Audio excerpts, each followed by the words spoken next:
Bueno, mi nombre es Gregorio Chassenbalk.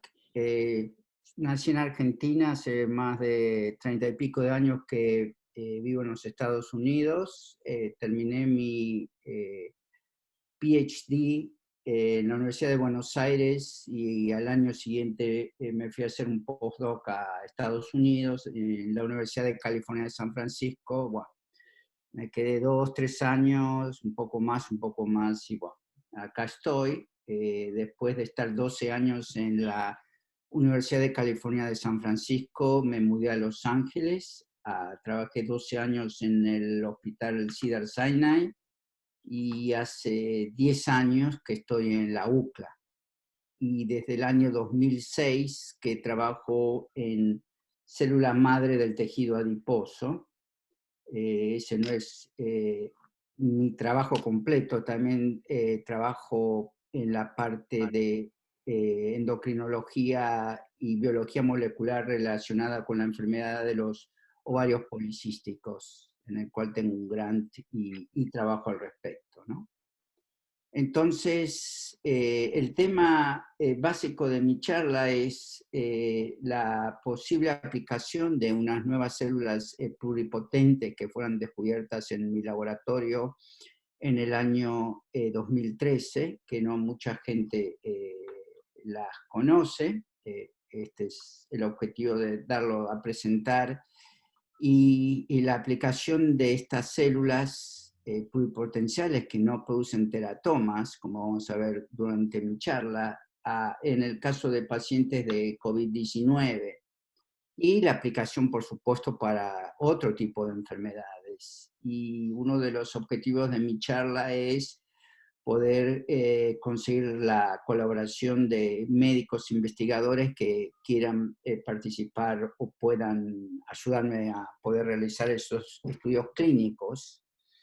En estos momentos estoy por comenzar, estoy esperando que me den el ok de un médico y un médico muy conocido de Chile, y de su institución para comenzar a realizar estudios clínicos en Chile, en Santiago, en un laboratorio que reúne todas las condiciones para aislar células madres. Tenemos dosis congeladas de estas células pluripotenciales para comenzar los estudios.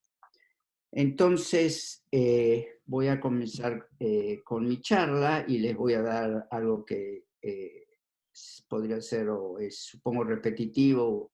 Todos ustedes conocen el tema de COVID-19, pero valga repetir un poco para que puedan entender el objetivo de esta presentación, ¿no?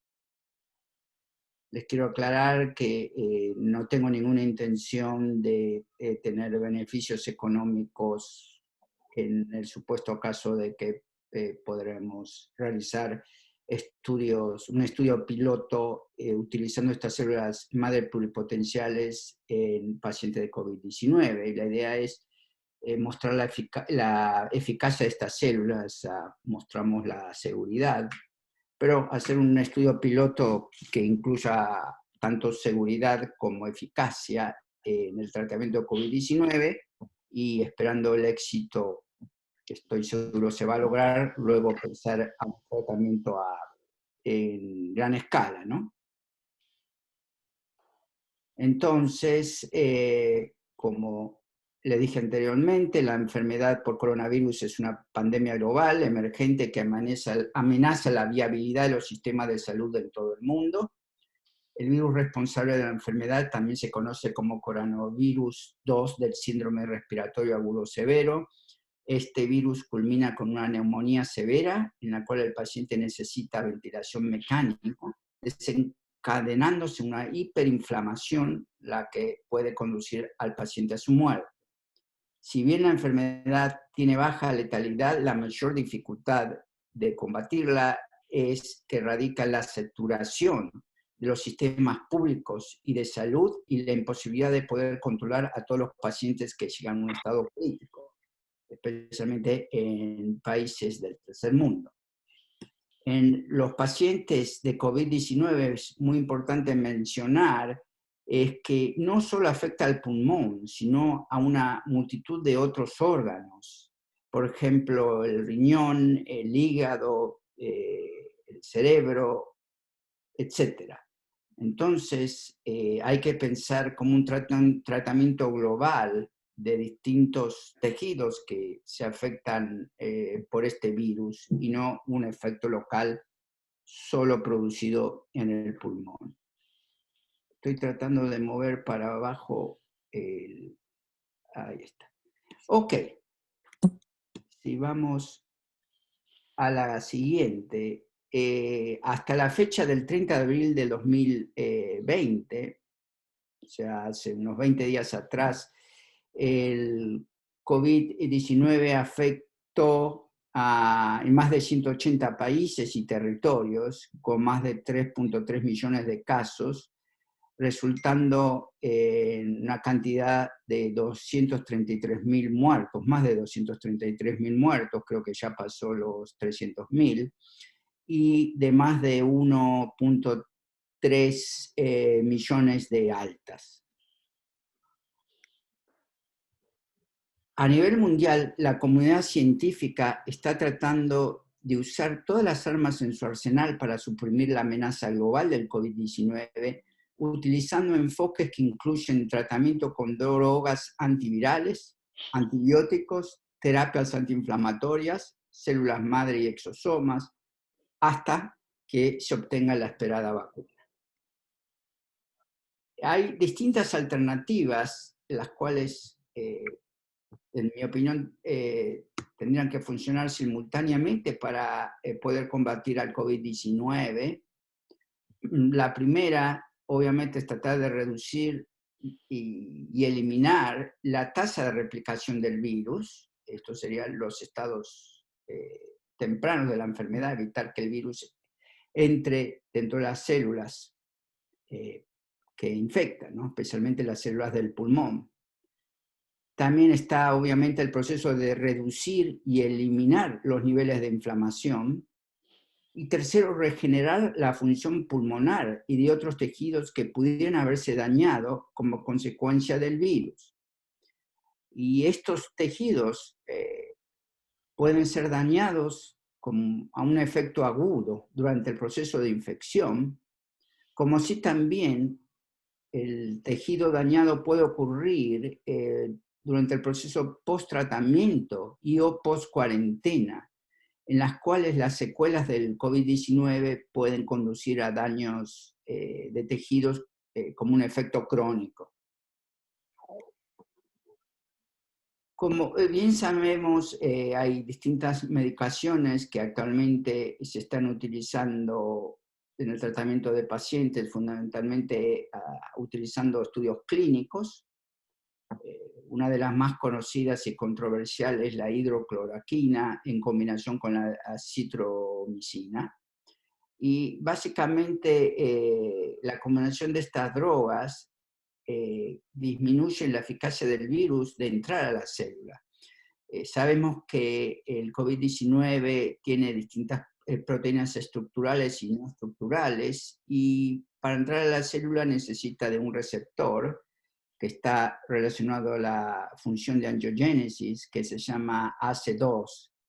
Entonces, el virus se une primero al receptor a través de una proteína específica y luego entra a la célula por un proceso regulado por endosomas, en las cuales las lisosomas forman un papel muy importante en la internalización del virus y su receptor dentro de las células.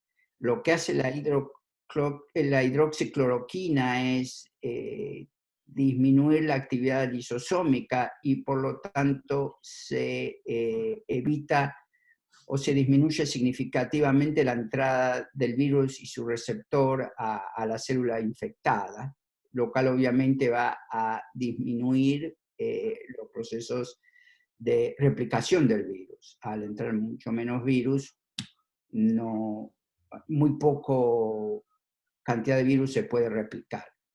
Y estas drogas se han utilizado desde hace muchos años el tratamiento de la malaria y actualmente se utilizan para tratar el lupus, la artritis reumatoidea y el síndrome respiratorio agudo severo, el SARS, y también el HIV.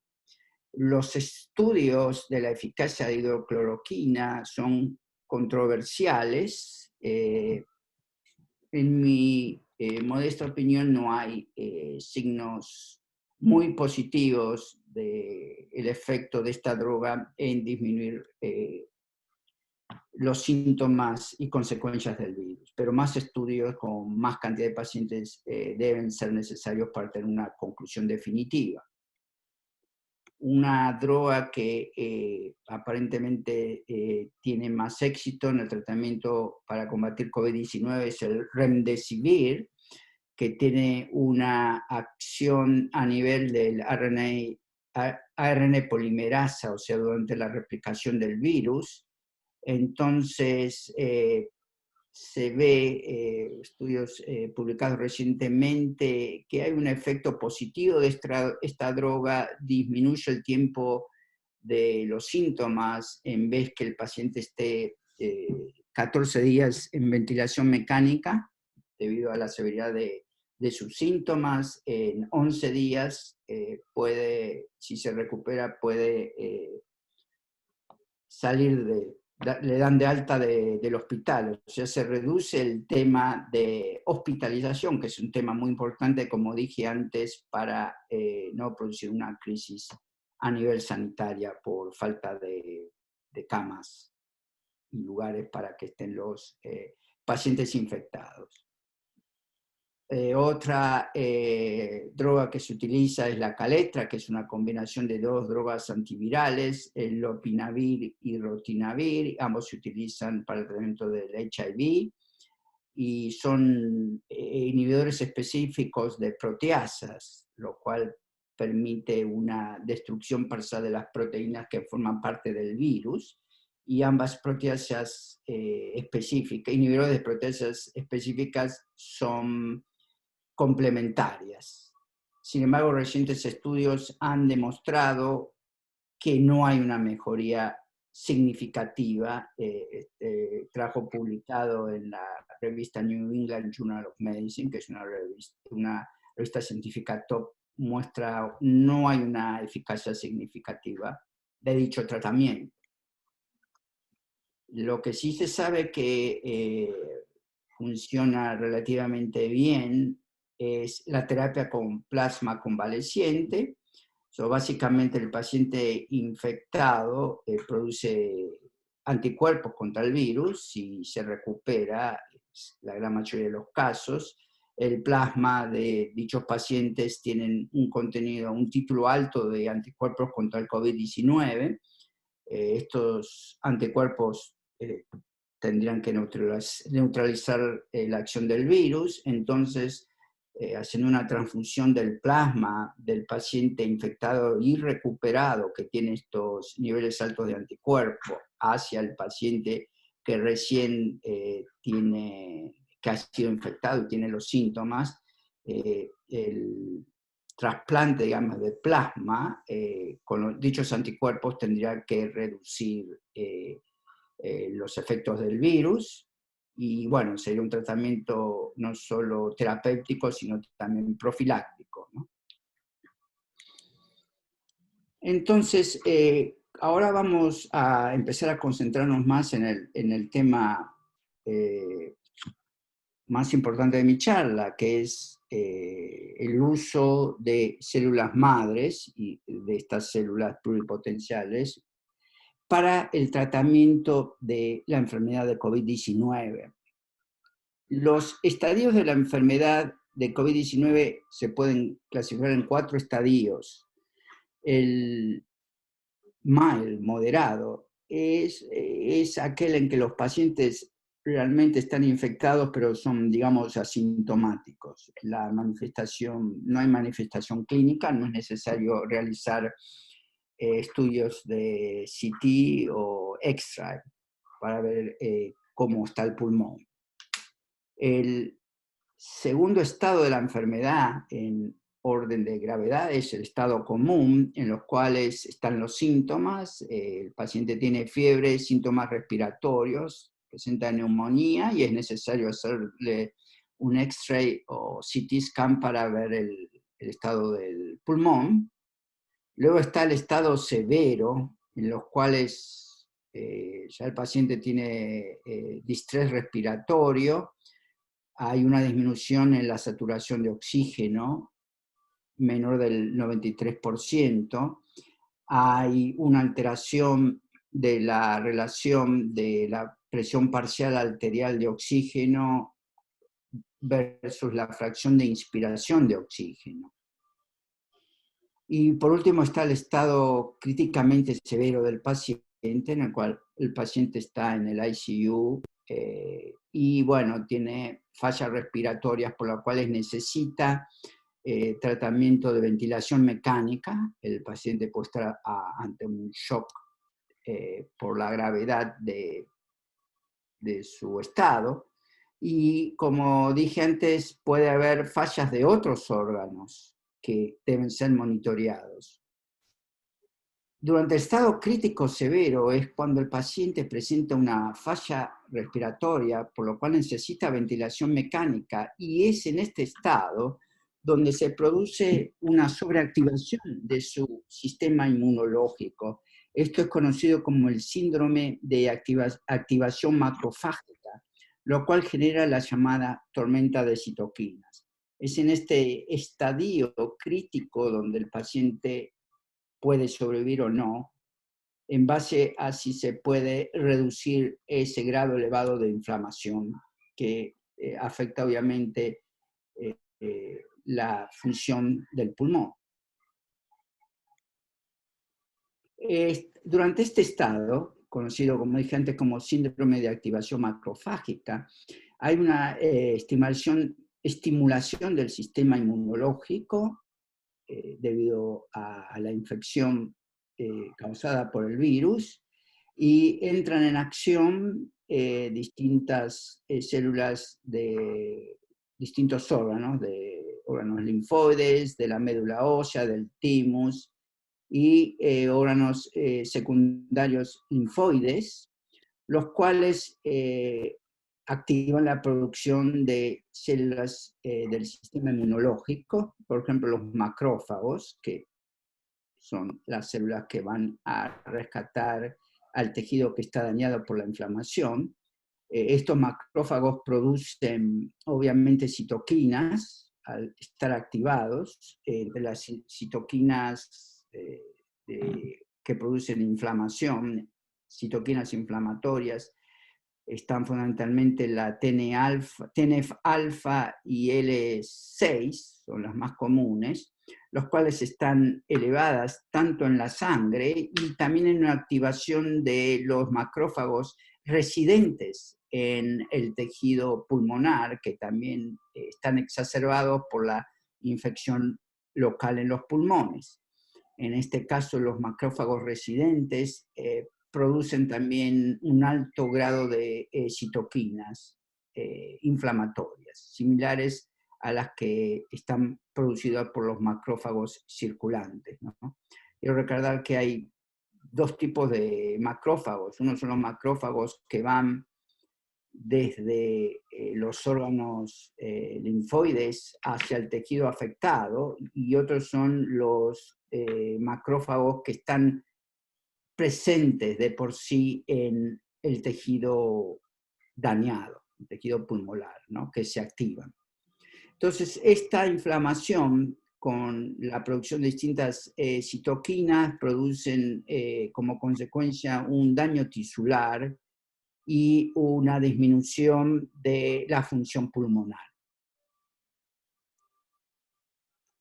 En el caso de la terapia con células madres, nos vamos a focalizar fundamentalmente en los dos puntos más lejanos. No vamos a hablar de la reducción o eliminación de la tasa de replicación del virus, sino que el efecto posterior de las células madre de tratar de reducir y o eliminar los niveles de inflamación, y también de regenerar la función pulmonar y de otros tejidos que pudieran haberse dañado como consecuencia del virus. Y estos daños, como dije antes, pueden ser a nivel efecto agudo o efecto crónico. Existen numerosas evidencias, como todos sabemos, de actividades antiinflamatorias de las células madre, especialmente de las células madre mesenquimales, que son multipotentes, como vamos a ver en las próximas diapositivas. Entonces, las células madre mesenquimales muestran un potencial intrigante para el tratamiento de COVID-19, dado su actividad inmunomodulatoria. Les pido disculpas si escuchan un ruido afuera de donde vivo, están no sé qué, sacando unas hojas, ¿no? Bueno, las células mesenquimales están recibiendo una gran atención para tratar pacientes con COVID-19 por los numerosos estudios publicados que demuestran productos secretados por las células mesenquimales que son efectivos para tratar la inflamación y las tormentas de citoquinas. Las células mesenquimales podrían también mejorar el microambiente pulmonar, inhibiendo la sobreactivación del sistema inmunológico, protegiendo así a las células epiteliales de los alvéolos y por lo tanto mejorar la función pulmonar. En estos momentos, los clinical trials que se están realizando en el mundo incluyen más de 30, utilizando células madre mesenquimales obtenidas de distintos tejidos para el tratamiento del COVID-19. Numerosas compañías biotecnológicas están iniciando ya ensayos clínicos en Estados Unidos, Australia, España y China, entre otros países. Entre las compañías que están realizando estudios clínicos con células mesenquimales podemos denominar primero Arthresis, que utiliza células mesenquimales obtenidas de la médula ósea y vieron estudios positivos en pacientes con otras enfermedades respiratorias, con una cierta eficacia en la reducción de los síntomas. Entonces, en base a eso, están utilizando estas células mesenquimales obtenidas de la médula ósea para el tratamiento de COVID-19. Otra compañía es Mesoblast, que utiliza unas células mesenquimales también obtenidas de la médula ósea, el producto se llama Remestesem-L, y también dichas células madre han demostrado ser eficaces en el tratamiento de ciertas enfermedades respiratorias, y Mesoblast está en el proceso de realizar en un futuro cercano estudios clínicos. También está la compañía Synata Therapeutics, que utiliza la capacidad de su plataforma Cymerus, las cuales utilizan células mesenquimales obtenidas de células pluripotenciales inducidas, IPS, y el plan también es tratar pacientes con COVID-19. Está otra compañía, Vitro Biopharma, que ha presentado al FDA la aplicación de su producto, que son células madre AlloRx, las cuales son células mesenquimales obtenidas del cordón umbilical, las cuales van a utilizarse también en pacientes con COVID-19. Y digamos, la compañía que hasta ahora ha tenido más éxito es una compañía de Israel, Pluristem, que utiliza células mesenquimales obtenidas de la placenta y han demostrado una mejora sustancial en la disminución de los síntomas de pacientes con COVID-19. Todavía no han publicado un trabajo review, una publicación paid review, pero según datos que fueron publicados en la prensa, 7 de los 7 pacientes tratados han mostrado una disminución significativa de los síntomas. Y conversé hace unas semanas con gente de dicha compañía y me dijeron que que ya le aprobaron los estudios clínicos en Estados Unidos y en Europa, por lo que van a comenzar próximamente una escala mayor de estudios clínicos. Entonces, las células que le nombré hasta ahora son células mesenquimales, que sabemos bien tienen una cierta capacidad de regeneración tisular. Las células mesenquimales son células multipotentes, van a producir solo células de origen mesenquimal. Por ejemplo, las células mesenquimales pueden obtenerse de la médula ósea, de cartílagos, del tejido adiposo, del cordón umbilical, del músculo, y una vez obtenidas pueden diferenciarse en vitro y en vivo a células tales como osteocitos, condriocitos, fibroblastos, células endoteliales y células, por ejemplo, musculares. No espera uno que regenere células del pulmón, de hígado, de riñón o de cerebro que hayan sido dañadas a consecuencia del COVID-19, por lo que las células mesenquimales tienen básicamente su acción como una actividad o una capacidad inmunomodulatoria. O sea, secretan factores antiinflamatorios, los cuales reducirían esta tormenta de citoquinas clásica que ocurre en los pacientes de COVID-19. Por otro lado, estas células tienen una capacidad de homing baja. Eso significa que al ser inyectadas en forma intravenosa, la cantidad de células que llega al tejido dañado es relativamente baja. Bueno, en este caso, como van al pulmón, que es el tejido que filtra células madres u otro tipo de células, estarían más tiempo localizadas en el caso de COVID-19, tratando de favorecer la actividad de inflamación que ocurre en el pulmón a consecuencia del COVID-19.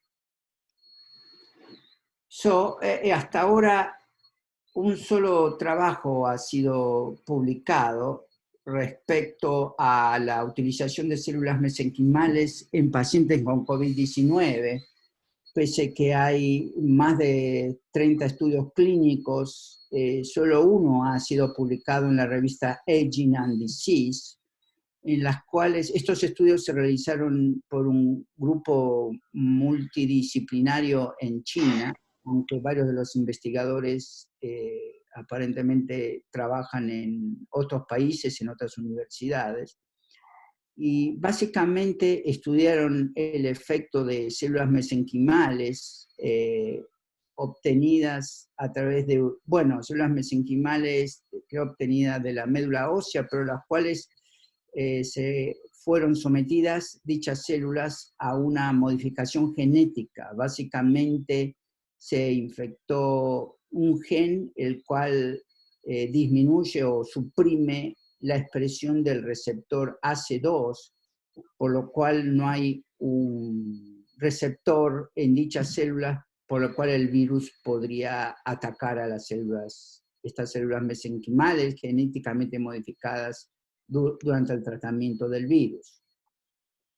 Entonces, estas células se inyectaron, como dije antes, en forma intravenosa en 7 pacientes que tenían distintos estadios de la enfermedad, al estado mild como al estado mediano, al estado muy severo. Uno de los 7 pacientes estaba en estado severo de la enfermedad.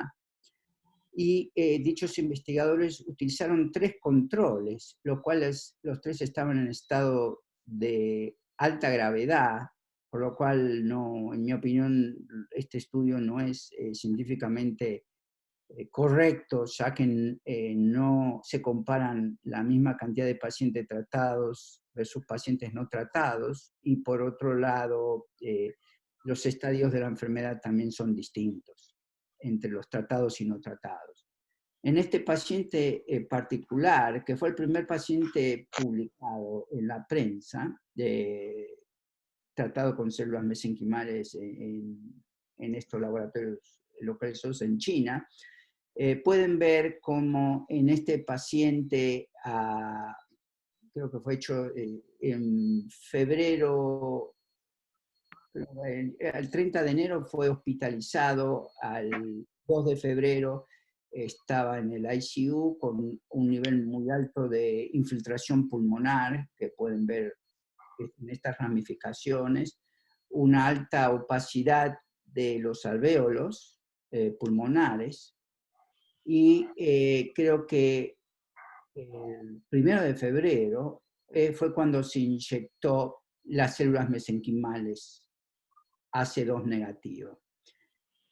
Pueden ver que a los pocos días empieza a disminuir la infiltración pulmonar, disminuye la opacidad en los alvéolos, y ya a las 2 semanas de tratamiento el paciente presenta muy poco infiltración pulmonar, sus síntomas prácticamente desaparecieron, según la publicación. Hay una muy baja opacidad de los alvéolos y el paciente fue dado de alta. Entonces, ahora les voy a hablar brevemente de las células que obviamente serían más eficaces que las células mesenquimales. Hablamos de células madre pluripotenciales, las cuales tienen la capacidad de generar cualquier tipo de tejido. Entonces, estas células pluripotenciales, teniendo una capacidad similar o más alta de acción antiinflamatoria, serían obviamente más beneficiosas que las células mesenquimales. Las células tradicionales pluripotenciales conocidas son las células embrionarias y las células inducidas pluripotenciales. Ambas presentan alta capacidad de regeneración tisular y pueden regenerar cualquier tipo de tejido al ser pluripotenciales, desde corazón, cerebro, riñón, hígado, piel, pulmón, etc. Acá vemos como uno de los ejemplos las células embrionarias, las cuales se obtienen de un embrio, que es un ser humano potencial, digamos. Ahí está toda la parte de debate de bioética. Y bueno, de estos blastocitos que van a formar las células pluripotenciales, se obtienen de este embrio, y estas células pluripotenciales tienen la capacidad de formar desde neuronas hasta, obviamente, tejido cardiológico, todo lo que el cuerpo humano necesita para producir un feto, digamos, un ser humano, ¿no? Sin embargo, a pesar del problema bioético, las células embrionarias presentan otro problema, que pienso que es más serio desde el punto de vista que no pueden inyectarse personas o animales como tratamiento de células madre, porque producen teratomas. Dichas células embrionarias, crecen de manera incontrolada, muy rápida, se diferencian a cualquier tipo de tejido en una manera, digamos, aleatoria, por lo tanto producen tumores y no son factibles de ser utilizadas en la arena clínica. El problema bioético fue resuelto con el descubrimiento de las células pluripotenciales inducidas, IPS, que fue descubierta por el grupo del doctor Yamanaka en Japón, debido a su trascendencia, un descubrimiento muy importante en ciencia. Puede ir una célula madura a estados más primitivos y llegar a una célula tipo embrionaria. Ese es el concepto de las células IPS. Como aplicación terapéutica tampoco resulta factible, porque las células IPS, en forma similar a las células embrionarias, crecen de una manera incontrolada y producen tumores una vez inyectadas. O sea, la utilización de las células IPS en estos momentos es más que nada como diagnóstico más que diagnóstico para tratar de buscar nuevas drogas in vitro para tratamiento de distintas enfermedades, especialmente enfermedades de origen genético. Por lo tanto, es necesario para poder mejorar o curar enfermedades, disponer de células madre pluripotenciales que no produzcan teratomas a la hora de ser trasplantadas en vivo y que además sean eficientes a la hora de mejorar o curar enfermedades. Hay numerosas enfermedades que lamentablemente no tienen cura, enfermedades de tipo cardiovasculares, enfermedades que afectan al cerebro, neurodegenerativas, como ACV, enfermedad de Parkinson, Alzheimer,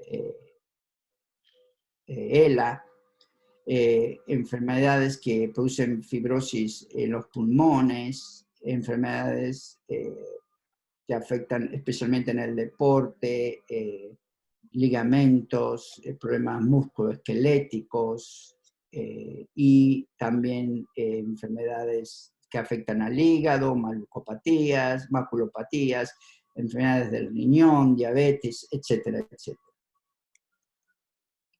En el año 2010, unas nuevas células pluripotenciales fueron descubiertas en Japón. El grupo liderado por la doctora Desawa de la Universidad de Tohoku, en Sendai, descubrió unas células pluripotenciales que las descubrió por accidente, digamos, por mantener células en cultivo con tripsina. Acá hay un efecto, un error tipográfico, es long trypsin treatment, non collagenase treatment. Y estas células fueron luego purificadas utilizando un anticuerpo específico SSA3, las cuales purificó alrededor del 3% de la población de células de la médula ósea, y estas células, al ser reconocidas por este anticuerpo, se hicieron estudios posteriores y mostraron que eran pluripotentes, tenían la capacidad de ser reconocidas por anticuerpos de marcadores pluripotenciales y podían producir cualquier tipo de tejido en vivo y en vitro. Se realizaron estudios de estas células llamadas Muse cells. Muse viene por la palabra multilineage stress enduring cells, y son células pluripotenciales que resisten al estrés celular, en este caso al efecto de la tripsina. Y vemos acá estudios que se hicieron de distintos modelos animales en los cuales se estudió el efecto de estas células Muse inyectadas en forma intravenosa, especialmente en modelos de enfermedad de ratón. Pueden ver acá en un modelo en el cual el riñón está dañado, el efecto de este daño se produjo por una droga específica que afecta al riñón, que produce fibrosis en el riñón, y vemos cómo las células Muse pueden disminuir el efecto de daño tisular en el riñón, y hay una disminución significativa de la esclerosis glomerular, disminuye de un 35% a menos del 20%, con una dosis pequeña de células Muse, mientras que células no Muse, en general son células de origen mesenquimal, células madre mesenquimales no producen el mismo efecto. Son similares al vehículo. El vehículo es el animal dañado infectado con solución salina. Lo mismo, hay una disminución de las células Muse significativo en la zona de fibrosis, el área fibrótica. ¿Qué sucede en el riñón dañado utilizando otra droga específica en estos ratones skid mice que no producen rechazo inmunológico? No hay que olvidarse que estos ratones son inyectados con células humanas, por lo cual deben tener una propiedad específica de no rechazar a las células humanas, por eso se utiliza estos ratones, son inmunocompetentes. Podemos ver que en estos estudios en los cuales el hígado fue dañado, hay una alta vascularización e inflamación, indicado acá. Estas son el animal tratado con solución salina, una vez dañado, ven todo un área de inflamación y vascularización. En los animales que tienen el mismo daño, pero fueron inyectados con células Muse, ven que el daño tisular y vascularización es mucho mayor, comparando esto contra este grupo, mientras que en los animales con daño hepático inyectado con células no Muse hay un estadio intermedio, pero las células Muse son mucho más eficaces para reducir el daño hepático. Hay una disminución muy significativa en la región fibrótica del hígado por efecto de las células Muse. Y también hay una recuperación significativa de la función de hígado. No solo tiene que haber una regeneración tisular, porque uno puede regenerar riñón o hígado, pero el nuevo hígado riñón regenerado tiene que ser funcional, tiene que producir las enzimas y las proteínas necesarias para que el órgano tenga la vitalidad correspondiente. En este caso, vemos que en el animal dañado los niveles de bilirrubina son altamente elevados, mientras que mientras que el animal inyectado con las células Muse, con el mismo daño hepático, se produce una significativa reducción en los niveles totales de bilirrubina, de 0.7 a menos de 0.3.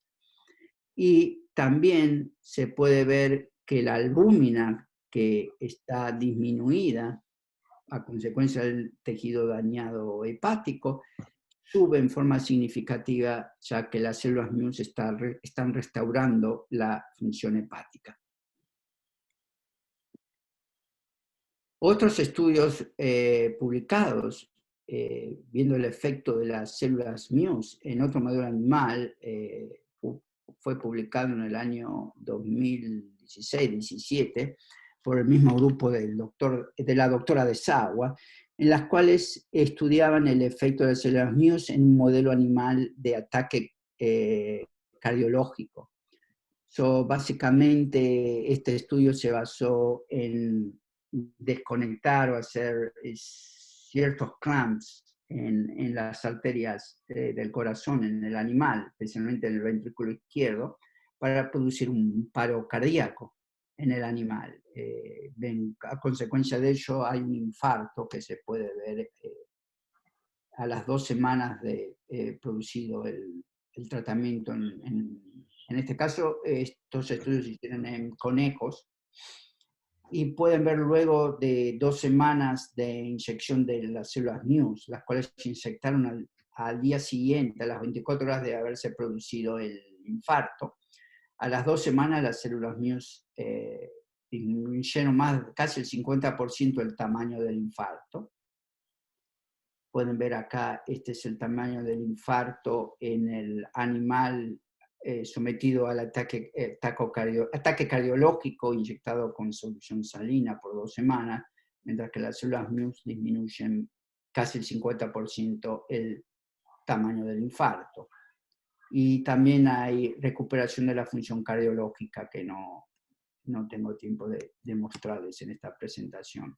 Mientras que las células mesenquimales o células non-Muse tienen un efecto intermediario, disminuyen parcialmente el tamaño del infarto. En este caso, las células mesenquimales sí tienen la capacidad de producir células cardiológicas que son de origen de tejido mesenquimal, ¿no?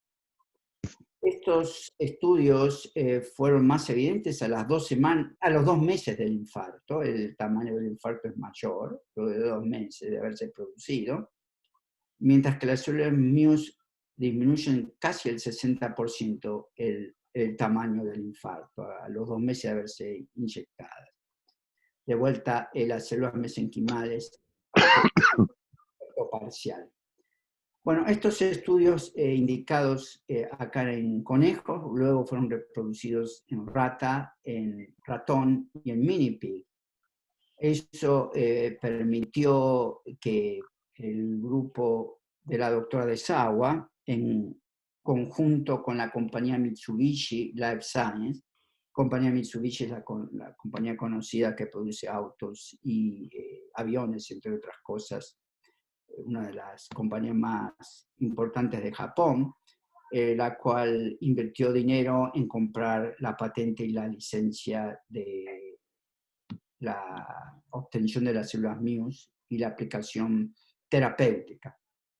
Y bueno, actualmente ya comenzaron estudios clínicos en el tratamiento de pacientes humanos, obviamente con problemas de ataque cardiológico, tratando de reparar el daño en el corazón.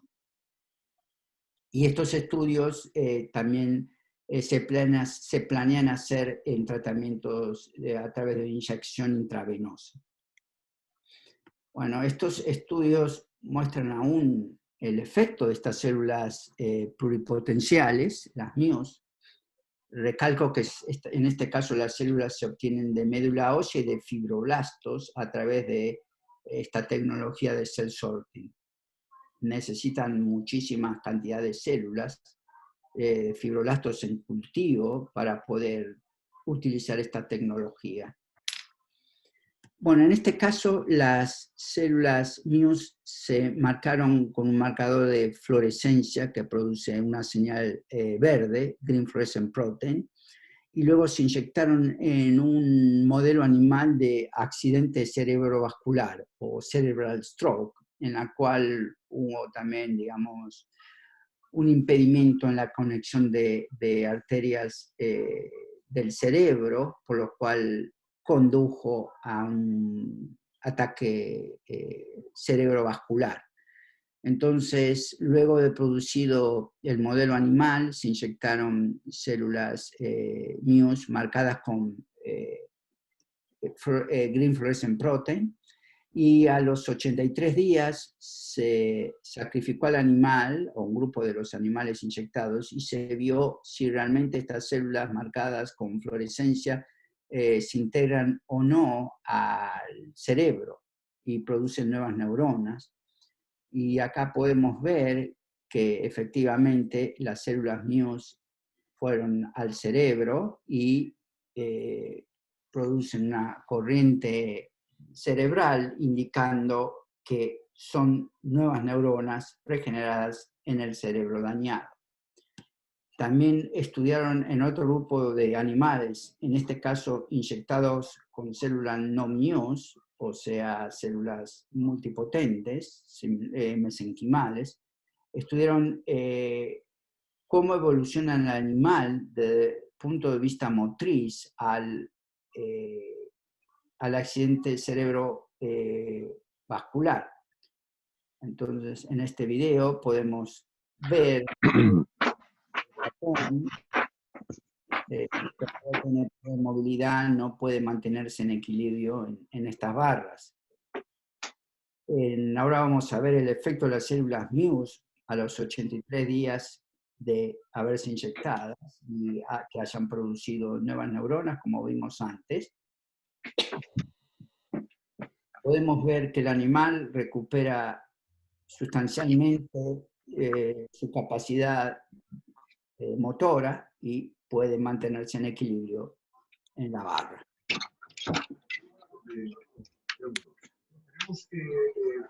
No sé si tienen preguntas.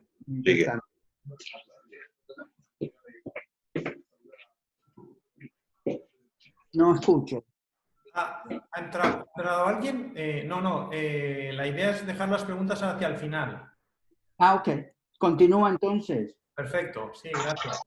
Perfecto. Ahora vamos a ver, digamos, el efecto de las células MIUS en un modelo animal de isquemia pulmonar, en la cual también se hizo una intervención tipo clamp en uno de los pulmones de estos ratones inyectados, que se van a inyectar con células MIUS. Esta intervención produjo una disminución del oxígeno que entra al pulmón y produjo daño tisular pulmonar debido a esta isquemia. Así como podemos ver al día 3 de la intervención hay un montón de vascularización, inflamación en el tejido. Podemos ver que 3 días de inyección de las células MIUS reduce notablemente la inflamación y la vascularización alrededor de las células pulmonares. Este no es, repito, COVID-19, es otro modelo de cómo se puede afectar la función pulmonar. Entonces, a los días 5 aún es mayor el grado de vascularización e inflamación, y las células MIUS producen un efecto aún más terapéutico, disminuyendo los niveles inflamatorios.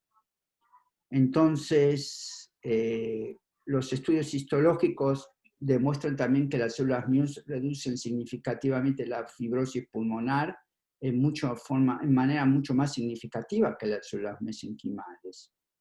Y también se hicieron estudios de medición de presión arterial de oxígeno versus la fracción de oxígeno inhalado. Cuando más alta es esta relación, mejor funciona el pulmón. Vemos cómo esta relación PF está baja en el animal tratado con vehículo, y en el animal tratado con las células MIUS a los 3 días hay un aumento significativo de, digamos, la función pulmonar, que se ve aún más al día 5. El efecto tal vez inmunomodulatorio de las células mesenquimales es parcial, pero no llega a ser tan efectivo como las células MIUS. Lo mismo, hay una mejora en la expansión del pulmón a consecuencia del efecto de las células MIUS, tanto a los día 3 como a los días 5. Entonces, los posibles mecanismos de acción moleculares de las células MIUS en el tratamiento de COVID-19, basado en esta publicación, implica que hay producción de factores de crecimiento, que el KG growth factor, H growth factor, prostaglandinas, angiopoietin-1, hay una alteración de la citoquina IL-6, a un aumento de reparación de los alvéolos epiteliales, cosa que es muy similar a lo que ocurre con COVID-19, hay una protección vascular, una disminución de la apoptosis debido a la secreción de aumento de la producción de moléculas que disminuyen apoptosis, un aumento del clearance de fluido, disminuye el edema pulmonar, lo que lleva a una recuperación de la función de oxigenación del pulmón y a un aumento de la expansión del pulmón, asociado obviamente a una acción antiinflamatoria. Estos datos indican que las células MIUS serían unas células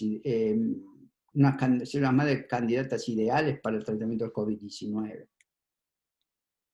Ahora les voy a hablar de las células que fueron descubiertas en mi laboratorio en el 2013.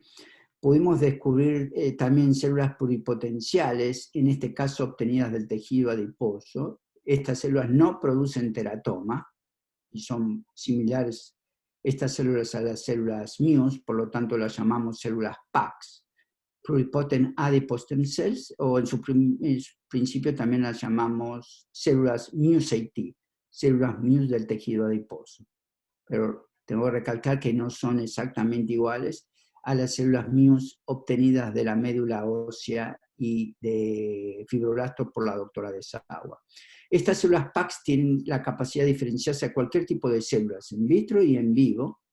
Producen células tanto de origen mesodérmico, ectodérmica y endodérmico, mostrando así su pluripotencialidad.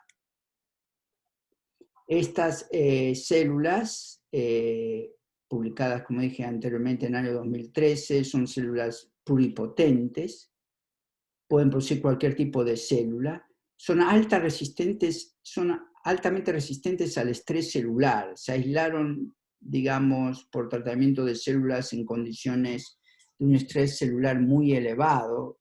Todas las células del tejido adiposo obtenidas por material de liposucción fueron sometidas a un tratamiento de condiciones de hipoxia, de bajas temperaturas, falta de nutrientes en las células y presencia de enzimas proteolíticas, y todas las células murieron, de todas estas células del tejido adiposo, incluyendo las células regulares adipose stem cells, excepto estas células pluripotenciales PAX, pudieron resistir a ese estrés celular. Estas células no tienen una alta efectividad de homing, o sea, pueden ir al tejido dañado una vez inyectado en forma intravenosa. No hay problemas éticos, ya que se obtienen de tejidos adultos. No produce teratomas, cosa que es fundamental para poder pensar un tratamiento clínico, ya que, como dije antes, las células embrionarias y las células inducidas pluripotenciales sí producen teratomas, y obviamente con ese tipo de células no pueden tratarse pacientes. Las células PAX tienen un alto potencial de regeneración, tanto a nivel trófico como de inmunomodulación, y también un efecto directo de diferenciación local. La tecnología de obtención de las células PAX es relativamente fácil, bueno, teniendo la experiencia y toda la tecnología puesta a punto, como ya la tenemos, ¿no? Se obtiene de vuelta, como dije, de lipoaspiración, la cual es una técnica de invasión mínima, requiere una mínima manipulación en 2 días y medio, 3 días de haberse obtenido la liposucción. Las células PAX están listas para ser inyectadas al paciente. Hay una alta purificación. Más del 95% de las células obtenidas por este tratamiento de estrés celular son células PAX, y hay un alto rendimiento. Se obtienen entre 25 a 50 millones de células PAX por 100 gramos de tejido.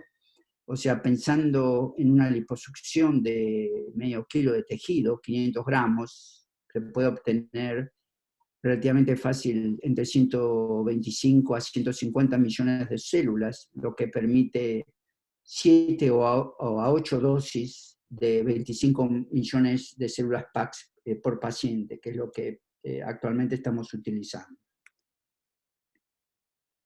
Perdón, esto ya la mostré. La publicación de las células PAX, el descubrimiento produjo un alto impacto en la prensa, tanto a nivel acá en Estados Unidos como a nivel internacional. No va el tema hablar al respecto.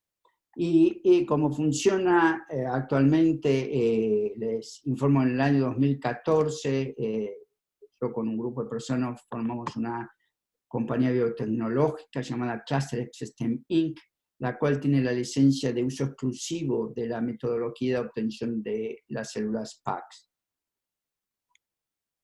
Acá podemos ver claramente que todas las células que se obtienen, que ven acá en esta foto blanco y negro, todas estas células son positivas al marcador, a los marcadores pluripotenciales SSA4, OCT4, SOX2, TRAC1-6, que son marcadores pluripotenciales, demostrando que estas células son pluripotentes. No tengo en esta figura, pero les digo que los mismos estudios realizados en células mesenquimales de adipose stem cells mostraron que son negativos a estos marcadores, a que las células mesenquimales que nombré, las adipose stem cells, solo son multipotentes, no reconocen marcadores pluripotentes. Y acá podemos ver cómo estas células forman clústeres de células similares a células embrionarias, que también forman clústeres de células en suspensión, y vemos cómo las células PAX en esta animación, vemos cómo están formando clústeres de células. A estas células les gusta estar juntas, formando clústeres, y crecen en suspensión, y tienen un cierto tipo de actividad fagocítica. Podemos ver cómo tienen una cierta actividad comiendo células que posiblemente son células muertas, que no sobrevivieron al estrés celular. Pueden ver durante estos 2 días, esto es un video de 2 días, combinando distintas fotos, como al final quedan, casi todas las células que quedan son células clusters que vemos acá. Las células PAX, como las células Muse, producen tejidos ya sea de origen mesenquimal, músculo, riñones y células neuronales. Estas células PAX no producen teratomas, como dije, facilitando por lo tanto el tratamiento de las mismas. En este caso, las células PAX se inyectaron alrededor de 1 millón de células en el testículo izquierdo de un ratón inmunocompetente, y pueden ver que no hay teratoma. Este es el tamaño de un testículo normal. Sin embargo, cuando el testículo derecho se inyectó con células cancerígenas y también con células pluripotentes inducidas, hay una formación enorme de un tumor en el testículo derecho, no en el izquierdo. Y acá podemos ver durante 6 meses de tratamiento, esto es el testículo izquierdo inyectado con células PAX al mes, a los 2 meses, 4 meses y 6 meses, el tamaño no cambia, y este es el testículo derecho normal. Cuando se hace un estudio tisular o immunohistochemistry, se ven que el tejido está intacto, como si fuera un testículo tisular normal, y también hay una producción normal en las células PAX con una integridad total de los 23 pares de cromosomas. No hay ningún cambio genético en el DNA de las células PAX. Acá podemos ver el par de cromosomas sexuales, que es XX, que es dable de esperar, ya que las células PAX en este caso se obtuvieron de un paciente, de una mujer. Acá en esta diapositiva podemos ver cómo las células PAX tienen una muy alta capacidad inmunomodulatoria, debido a que secreta al medio de cultivo factores antiinflamatorios y de inmunomodulación. Esto es, por ejemplo, la producción de la citoquina TNF-alfa en un macrófago que está estimulado con liposacáridos. Si dicho macrófago se cocultiva con el medio de cultivo CM, culture medium de células PAX, hay una disminución significativa en la citoquina TNF-alfa, lo cual muestra que factores secretados por las células PAX tienen una acción elevada de inmunomodulación y antiinflamación, que es una cosa vital necesaria, por ejemplo, para el tratamiento de COVID-19. En este caso vemos también el efecto en la citoquina interferón gamma, que está elevada, en este caso, como podemos ver, en esplenocitos activados por un micrótomo, es una molécula que activa la producción de interferón gamma en esplenocitos. Cuando se inyecta, cuando se combina, estos estudios son en vitro, cuando los esplenocitos estimulados con micrótomos se cocultiva o se agrega el medio de cultivo de las células Muse a distintas diluciones. Pueden ver, hay un efecto significativo en la reducción de la producción de interferón gamma, en una forma de dose response. A una dilución de 1 en 500 todavía son efectivos las moléculas secretadas por las células PAX. Podemos comparar ahora con el medio de cultivo de células mesenquimales comunes, células adipose stem cells, en las cuales vemos a una dilución de 1 en 5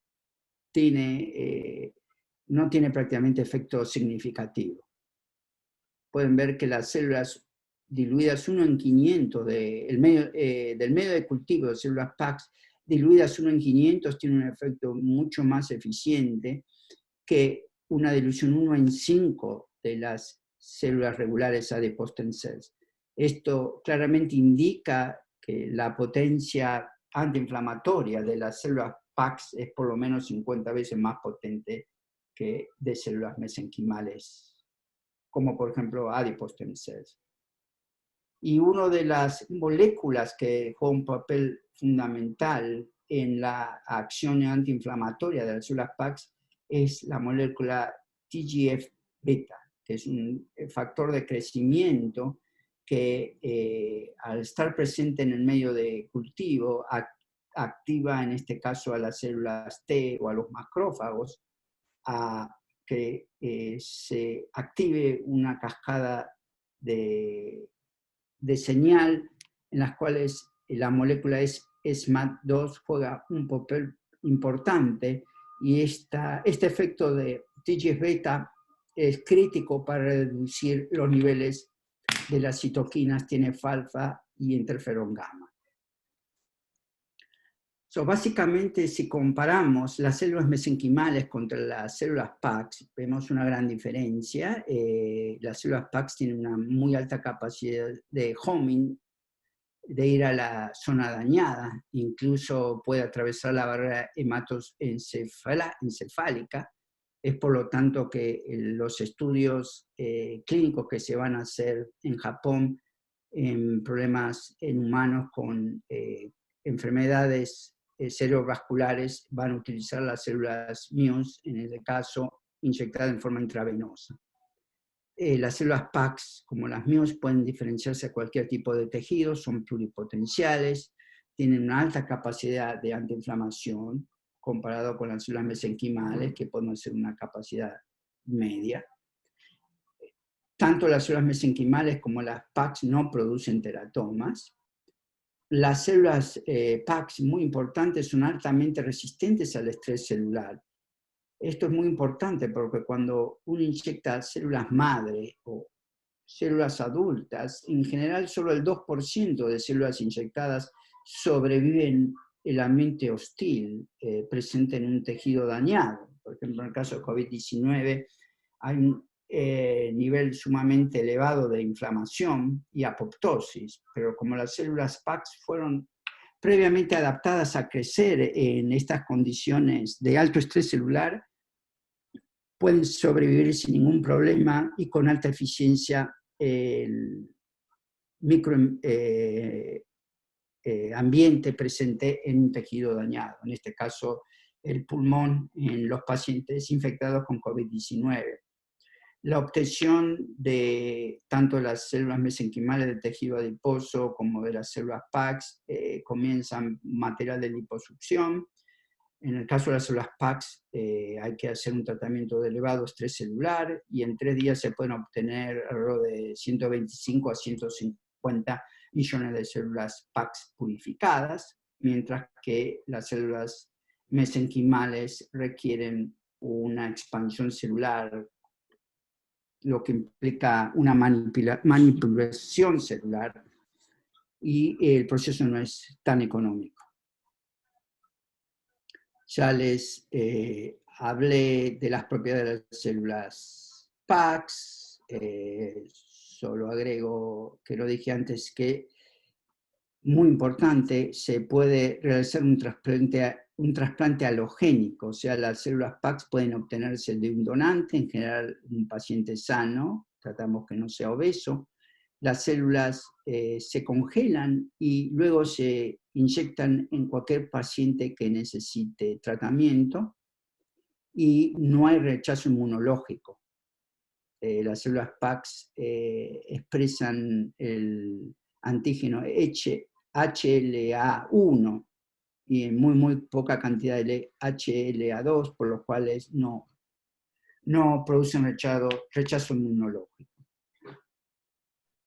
Las otras caracterizaciones ya se las dije.